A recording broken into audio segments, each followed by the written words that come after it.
This learning experience is called Exploring Zoo Animal Sounds Through Music and is the second lesson of our unit plan that was intended to be implemented within a kindergarten context. This learning experience is expected to be set up for an hour and a half in length due to the nature of the activity being free exploration rather than a structured lesson. This experience has a subject focus of music, with the big idea being around zoo animals. This connects to EYLF outcome 5.3, children express ideas and make meaning using a range of media.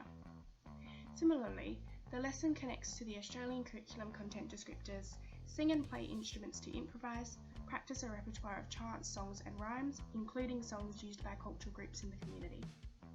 This also connects to listening to and talking about music and musical instruments from different contexts and cultures. It is expected that children will have prior experience with musical instruments and will have the understanding of respect towards musical instruments, so for example, not throwing. Children should also have some understanding of zoo animal sounds due to the excursion they went on prior to this unit. The broad goal of this learning experience is for children to explore and experiment using instruments to make different sounds that they feel are associated with zoo animals. At the conclusion of this activity, the ideal learning outcome is for children to be able to musically express and create zoo animal noises using instruments and their bodies, and they will also be able to hear and identify sound patterns. To introduce the learning experience, educators will facilitate a whole group discussion to discuss the setup of the music exploration studio. Educators will explain that the studio will be set up inside in the music corner to explore freely as they desire. Educators will also introduce the experience by discussing highlights of previous learning children have developed through the zoo excursion. This will be done by utilising the videos that they've taken by the children as prompts. The children will then move on to participating in the exploration, with the educators asking questions and prompting them as they explore.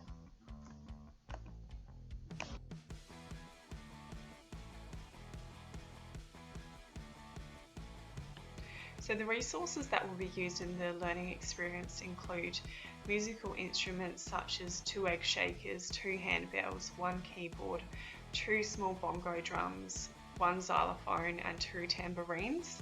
We will also use Roar at the Zoo book, which is an interactive book that has a section on the side with buttons the children can press and hear the sounds of different zoo animals.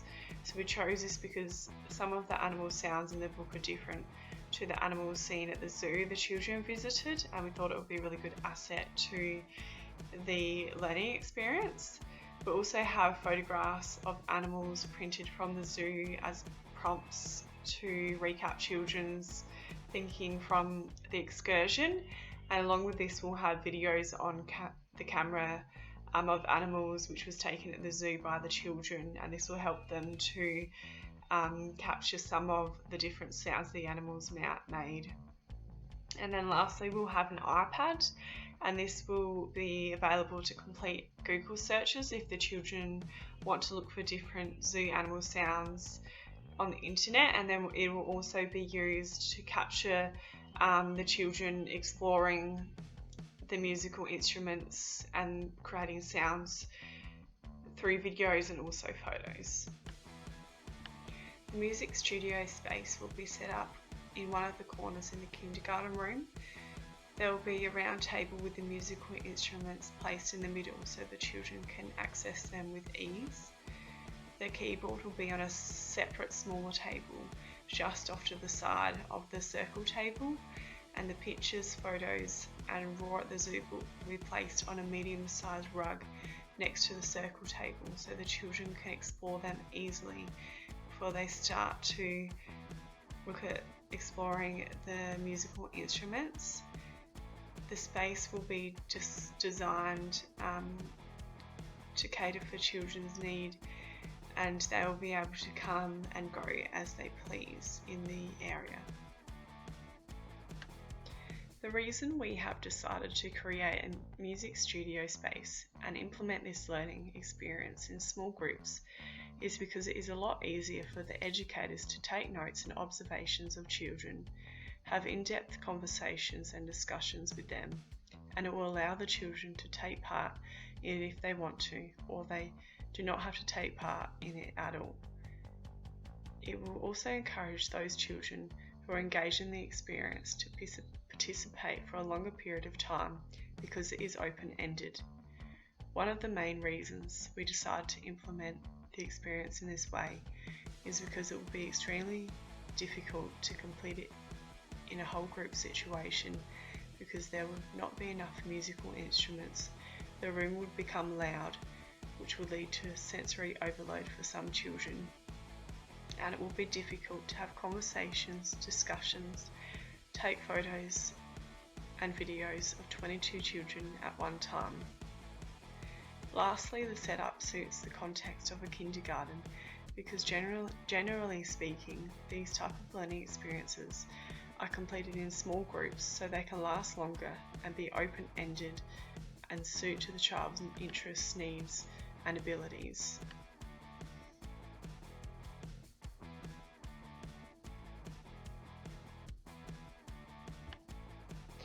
The intentional teaching will take place within a small group exploration because the learning experience is designed for the children to freely explore the musical instruments and sounds without the teacher's interruption or guidance.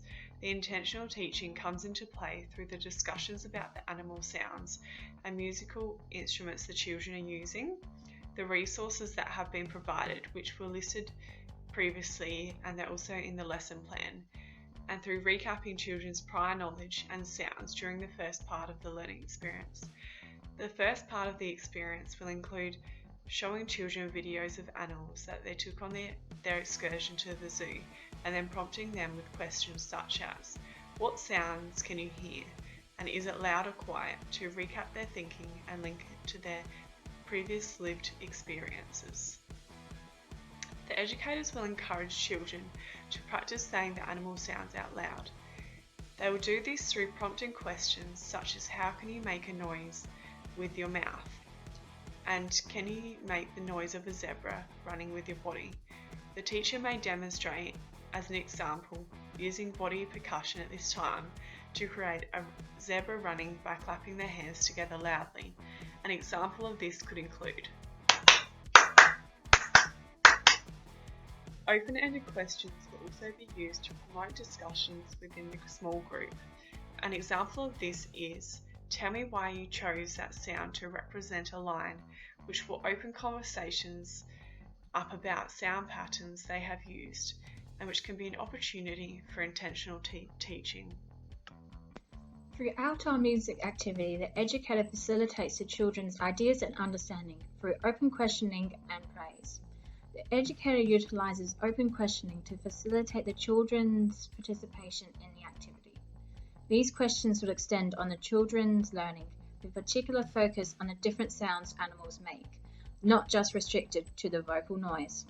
Through having the instruments and concrete materials set up for the children to utilise, the educator facilitates the children's ideas, as they are free to explore different elements of the instruments to recreate the sound of animals. Examples of open questioning that the educator will utilise to reiterate and bridge children's learning include, how can you make a lion noise with your mouth? Can you make a noise of a zebra running with your body? And with the person next to you, how can you make the noise of an animal?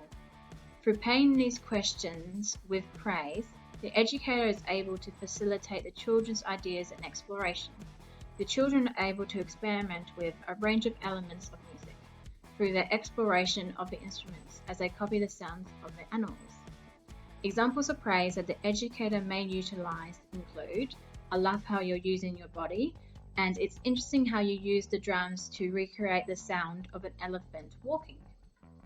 The educator will evaluate and document the children's learning through video, photographs, and a child's voice transcript.